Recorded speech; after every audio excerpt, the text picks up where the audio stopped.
ویسے میں نے دیکھا یار ماشاءاللہ دنیاوی تعلیم کی برکت سے اور جو ٹرو ریلیجن کے ماننے والے آج کل کے جو ینگ جنریشن ہے نا، وہ اللہ کے فضل سے سارے رن مرید ہیں. ہر شریف آدمی اپنی بیوی سے ڈرتا ہے، اور یہ ڈرنا اس کا محبت میں ہوتا ہے، اور اس کا جو مزہ ہے نا وہ دنیا میں کسی چیز کا مزہ نہیں ہے.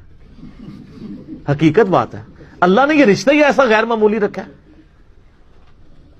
یہ آج ہم یہ جب باتیں کرتے ہیں تو ہمارے بڑے بڑوں کو بری لگتی ہیں نا، کیونکہ ان کے زمانے میں یہ نہیں ہوا کرتا تھا. لیکن اس سے پہلے جو زمانہ تھا نا صحابہ کا اور نبی اسلام کا، اس زمانے میں ہوا کرتا تھا. سر ابو داؤد میں حدیث ہے، اما عائشہ کہتی ہیں نبی اسلام نے ایک دن مجھے کہا کہ عائشہ دوڑ لگائیں. یا رسول اللہ لگائیں.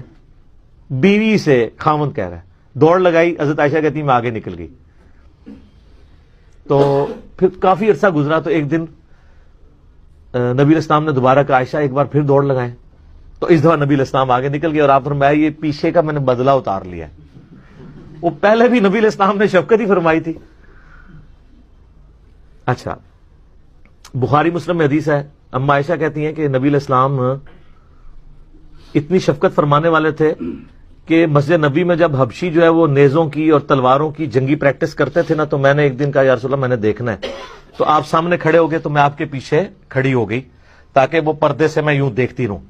اور آپ نے فرمایا کہ تم سوچ سکتے ہو کہ ایک جوان لڑکی کتنا سٹیمنا رکھتی ہوگی کھڑا ہونے کا. ظاہر بچے یہ چھوٹی عمر کے لوگوں میں تو بہت سٹیمنا ہوتا ہے. نبی علیہ السلام اتنی دیر تک کھڑے رہتے تھے جب تک میں خود نہ کہہ دوں نا کہ میں تھک گئی ہوں، تو نبی علیہ السلام کھڑے ہو کر اس طریقے سے مجھے وہ دکھایا کرتے تھے. سر آپ کیا سوچ سکتے ہیں، کیا رشتہ ہے.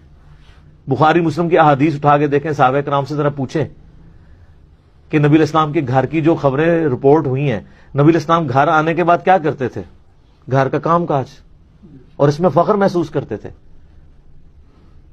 سر یہ جو بخاری مسلم میں اتنی رکت انگیز حدیث ہے تسبیح فاطمہ والی، اس میں تو آیا کہ فاطمہ جو ہے وہ غلام مانگنے کے لیے گئی تھی کیونکہ وہ چکی پیستی تھی، گھر کے کام کاج کرتی تھی، ان کے ہاتھوں پہ کمر پہ نشان پڑ گئے تھے.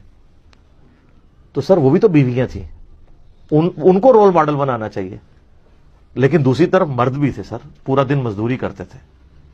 ٹھیک ہے جی، حقیقت بات ہے یہ بہت غیر معمولی رشتہ ہے، اور میاں بیوی کو اس رشتے کو انجوائے کرنا چاہیے. لیکن اس کے لیے دو چیزیں ضروری ہیں. اولاد کے معاملے میں بانڈ مضبوط ہوتا ہے، دوسرا سیکس کے معاملے میں ایک دوسرے کے ساتھ مخلص ہوں تو آپ اس لائف کو انجوائے کر سکتے ہیں، ادروائز نہیں. لیکن یہ ساری معاملات جو ہے نا ان لوگوں کو سمجھ نہیں آ سکتے جو جانوروں کی زندگی گزارنا چاہتے ہیں، جو سوشل ویلیوز میں خاندانی سسٹم کے اندر بلیو نہیں کرتے.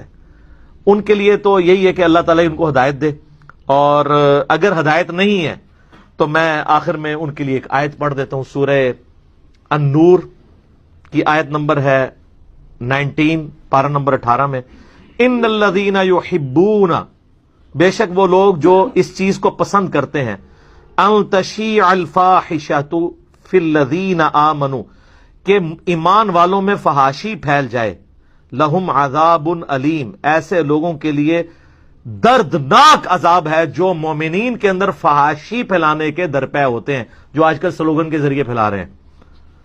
پھر دنیا والآخرہ، دنیا کی زندگی میں بھی اور آخرت میں بھی. واللہ یعلم وانتم لا تعلمون، اللہ جانتا ہے لیکن تم نہیں جانتے کہ اس بے حیائی کے پیچھے کیا ہمیشہ کی ناکامیاں چھپی ہوئی ہیں. ولولا فضل اللہ علیکم ورحمتہ، اگر اللہ کا فضل و رحمت تم پر نہ ہوتی تو سارے کے سارے اس سسٹم کا حصہ بن جاتے. وَأَنَّ اللَّهَ رَؤُوفٌ الرحیم، اور بے شک اللہ تعالیٰ ڈھیل دینے والا ہے، عفو درگزر کرنے والا ہے، معاف فرمانے والا ہے.